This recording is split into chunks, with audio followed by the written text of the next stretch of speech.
Hello everyone. आज हम लोग देखेंगे थर्मोकेमिकल इक्वेशन। थर्मोकेमिकल इक्वेशन क्या होता है? एक ऐसा इक्वेशन होता है जो ये संकेत देता है कि the amount of heat change. Amount of heat change का मतलब या तो हीट रिलीज हो रही है या तो एब्जॉर्ब हो रही है इन द रिएक्शन और प्रोसेस। वो अभिक्रिया के दौरान या किसी प्रक्रम के दौरान ये चीज़ें होती हैं, उन्हीं को हम क्या बोल देते हैं? Thermochemical equation. और ये कई फैक्टर पे डिपेंड करते हैं, जैसे amount of the heat, amount of the reactant and product, reactant और प्रोडक्ट के अमाउंट पर, और physical state of reactant and product, अभिकारक और जो है उत्पाद के भौतिक अवस्था पर, टेम्परेचर, प्रेशर, कई फैक्टर्स पर डिपेंड करते हैं, जो कि quantity of heat evolve are absorbed ये फिजिकल और केमिकल ट्रांसफॉर्मेशन के दौरान ये सारी प्रक्रियाएं चलती रहती हैं। तो इसकी डिफिनीशन हम लोग दे सकते हैं कि an equation which indicate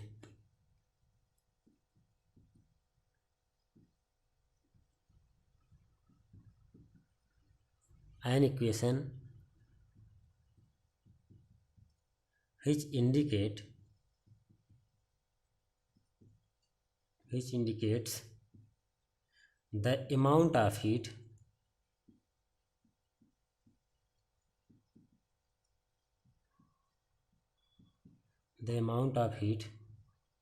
evolved or absorbed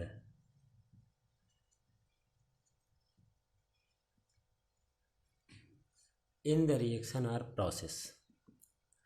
In the reaction or process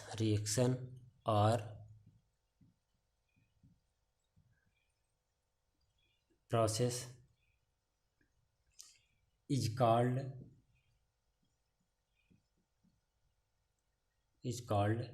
a thermochemical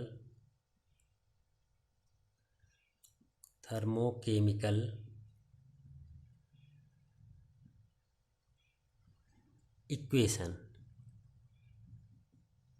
ठीक, एग्जाम्पल के रूप में देख सकते हैं। मान लीजिए हमारे पास क्या है, हाइड्रोजन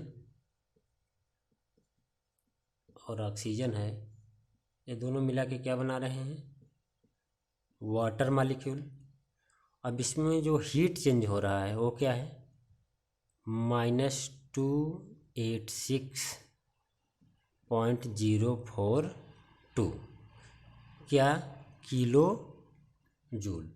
ठीक, कि जब ये दोनों मॉलिक्यूल मिल करके वाटर मॉलिक्यूल बना रहे हैं तो हमको कितनी जो है हीट प्राप्त हो रही है? -286.042 किलो जूल। ठीक, अब नेक्स्ट हेडिंग होगी हीट ऑफ रिएक्शन। क्या हो जाएगी? Heat of reaction.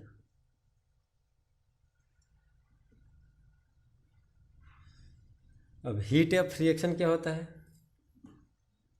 Heat of reaction से मतलब ही यही है कि इसको डिफाइन करेंगे आप लोग तो the amount of heat absorb or evolve in a reaction. तो the amount of heat absorbed और evolved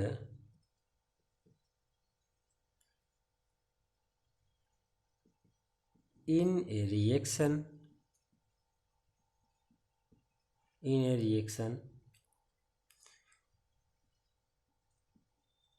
when the number of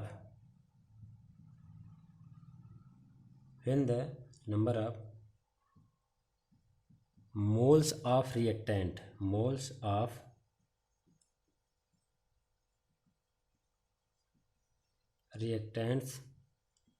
as represented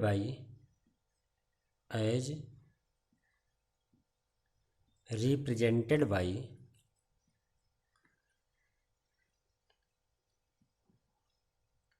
the balance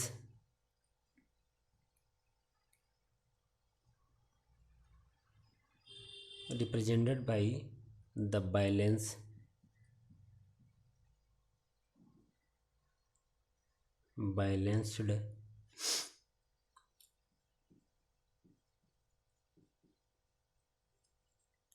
chemical equation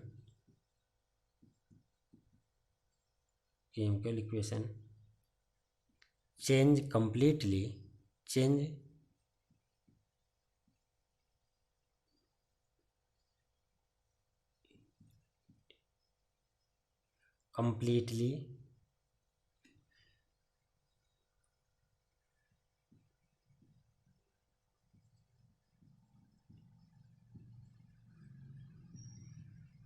into the products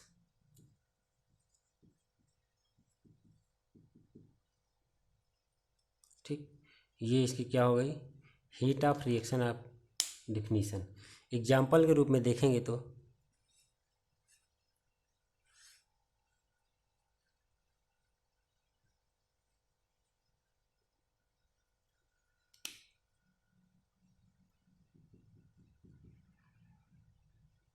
carbon monoxide gaseous state plus oxygen आपका किस form में है, gaseous state, दोनों मिलके क्या बना रहे हैं, CO2 gaseous state.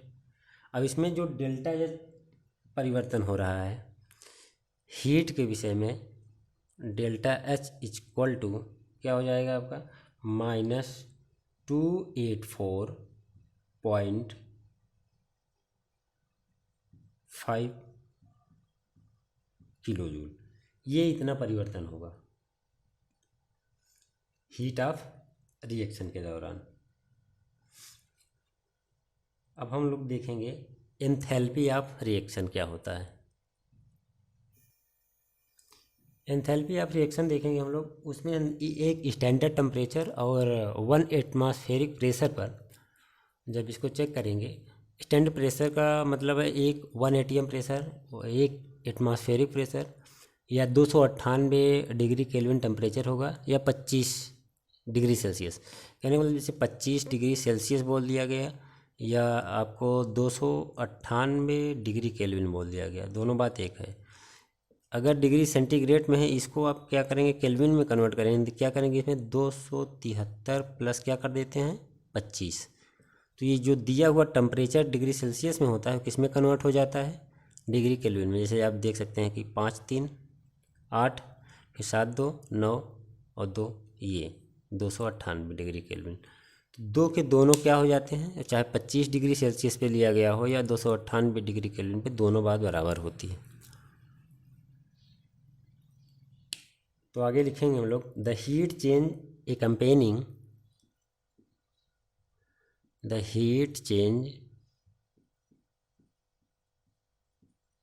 accompanying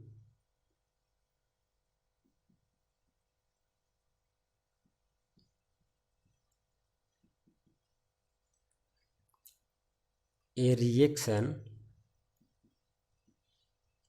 taking place at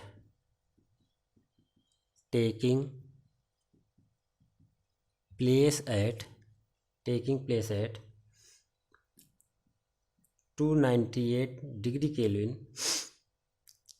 and 1 atmospheric pressure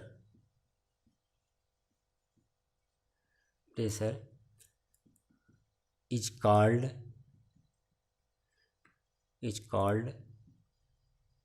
the standard heat change,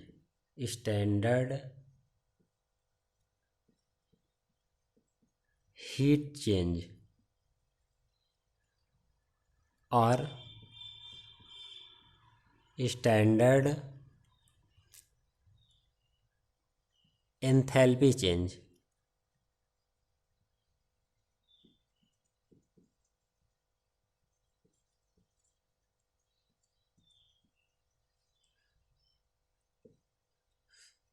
और इसको डिनोट किससे करते हैं, इट इज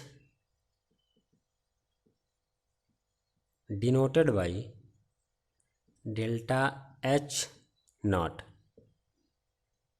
इसको रिप्रेजेंट किससे करते हैं, डेल्टा एच नॉट। आपको पता है एंथैल्पी को एच से डिनोट करते हैं और एंथैल्पी ऑफ रिएक्शन को डेल्टा एच नॉट या स्टैंडर्ड एंथैल्पी ऑफ रिएक्शन को डेल्टा एच नॉट। ओके, अब हम लोग देखेंगे वेरिएशन ऑफ हीट और enthalpy of reaction with temperature, या इसी को हम लोग क्या बोल देते हैं, किरचॉफ इक्वेशन।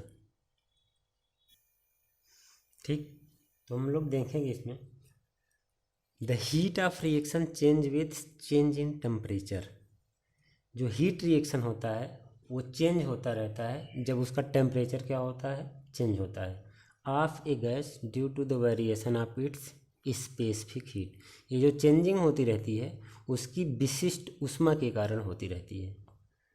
तो कह सकते हैं कि the heat of reaction, the heat of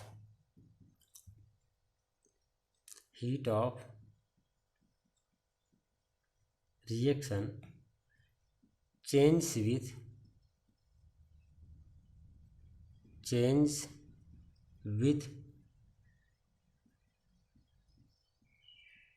change in temperature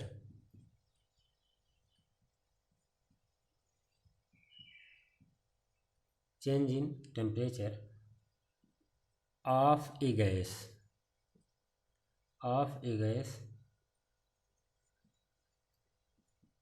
due to variation in its specific heat,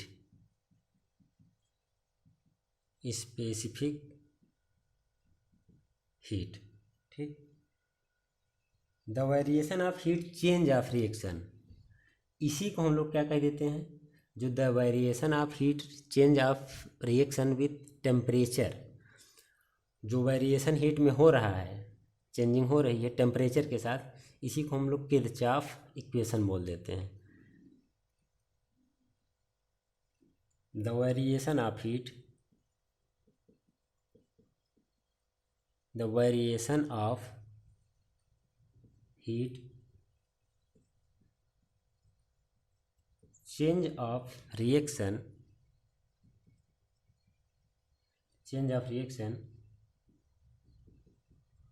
with temperature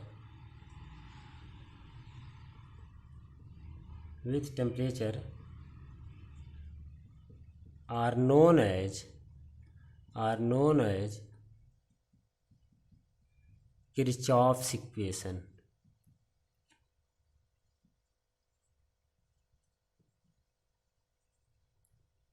okay, अब इसको हम लोग डिराइव करेंगे आगे। मान लीजिए at constant volume delta E equal to क्या हो जाता है, E2 माइनस E1, जहाँ E1 और E2 क्या है, इंटरनल एनर्जी है रिएक्टेंट एंड प्रोडक्ट की। वेयर, आप यहाँ लिख सकते हैं, वेयर E1 एंड E2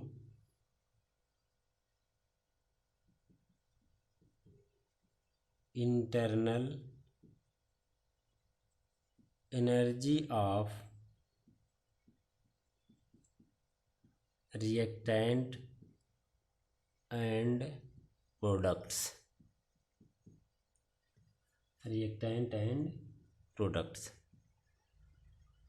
ठीक। हो गया तो मिटा दें।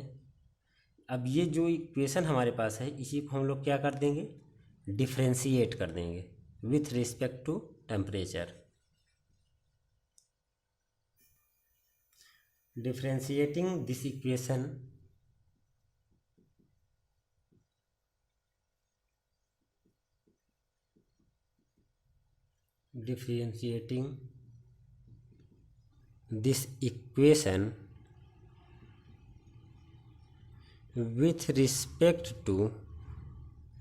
with respect to temperature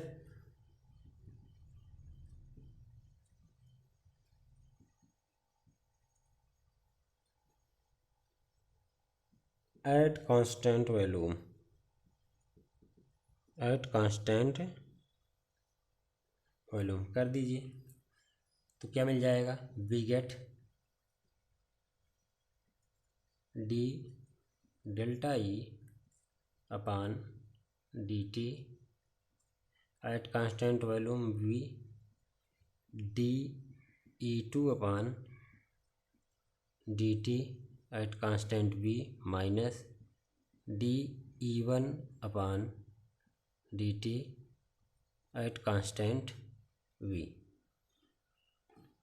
इसी को इक्वेशन हम लोग क्या मान लेंगे, फर्स्ट मान लेंगे। बट हमें पता है but D E upon D T at constant V equal to क्या होता है, सी वी होता है।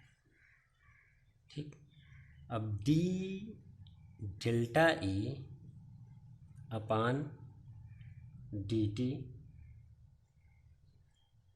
Eight constant V equal to हम लोग क्या लिख सकते हैं, C V two minus C V one. अब इन दोनों को क्या लिख सकता हूँ, डेल्टा सी वी आराम से लिख सकते हैं।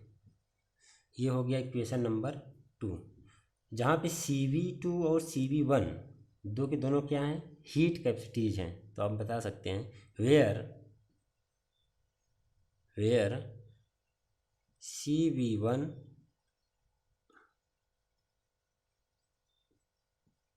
And C V two are heat capacities, are heat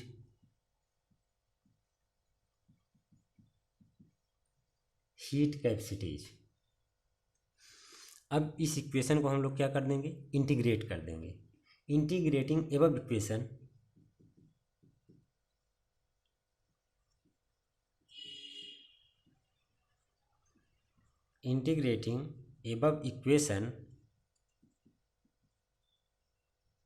between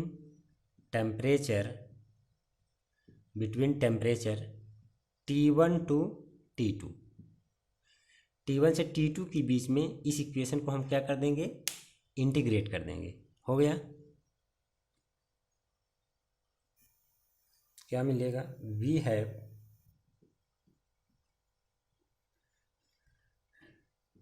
delta E two minus delta E one equal to T1 T2।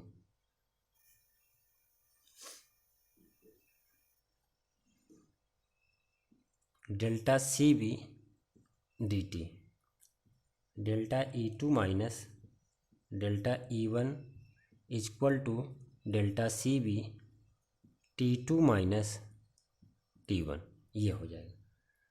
अब ये इक्वेशन थर्ड हो जाएगा। इसी इक्वेशन को हम क्या कह देते हैं,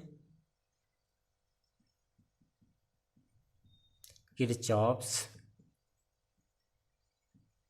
इक्वेशन कह देते हैं। यहाँ पे डेल्टा ई टू और डेल्टा ई वन क्या है आपका, heat of reaction at temperature T2 and T1, where delta E two and delta E one are heat of reaction at temperature T1 at temperature T2 and T1। ठीक, अब ये तो हो गया internal energy के टर्म में। अब इसी तरीके से हम लोग क्या एंथैल्पी के टर्म में भी सिमिलरली ऐसे ही डिराइव कर सकते हैं। तो चलिए उसको आगे हम लोग देख लेते हैं।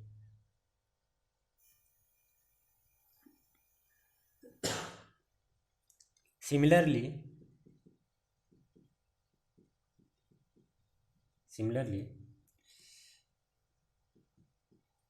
at constant pressure, the heat reaction delta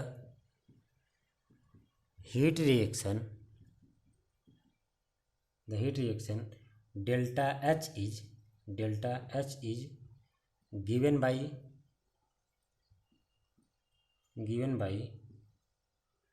the reaction, क्या हो जाएगा, delta H equal to H2 minus H1, differentiate कर दो, डिफ्रेंशिएटिंग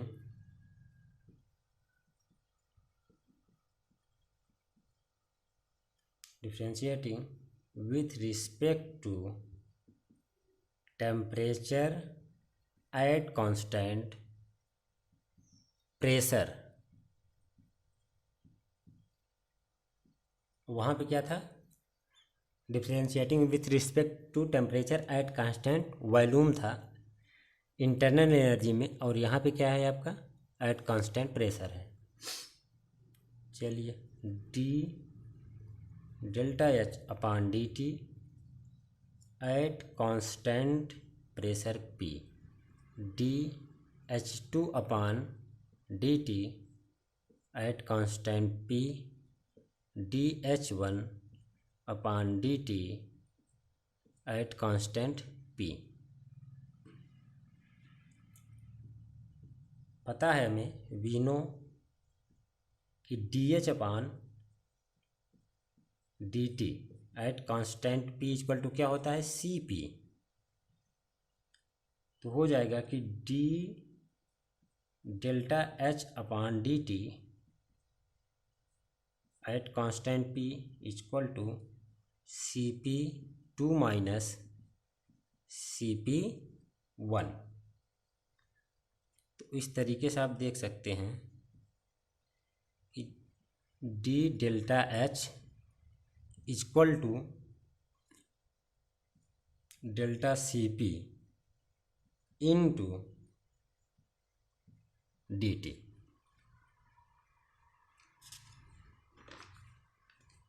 अब इसी इक्वेशन को हम लोग क्या कर देंगे, इंटीग्रेट कर देंगे। तो कर दीजिए,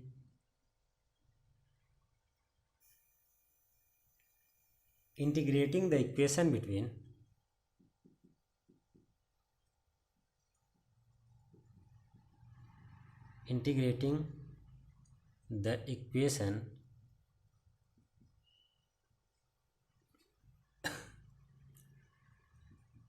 between temperature T1 and T2 क्या आ जाएगा, delta H2 minus delta H1 equal to T1 T2 delta CP, ये क्या हो जाएगा, DT, delta H2 minus delta H1 equal to delta CP T2 minus T1। और इस इक्वेशन को भी हम लोग क्या कहते हैं, किरचॉफ्स इक्वेशन। आज का वीडियो यहीं समाप्त होता है। हेल्थ इशू की वजह से थोड़ा कई दिन वीडियो अपलोड नहीं हो पाया। ओके, धन्यवाद।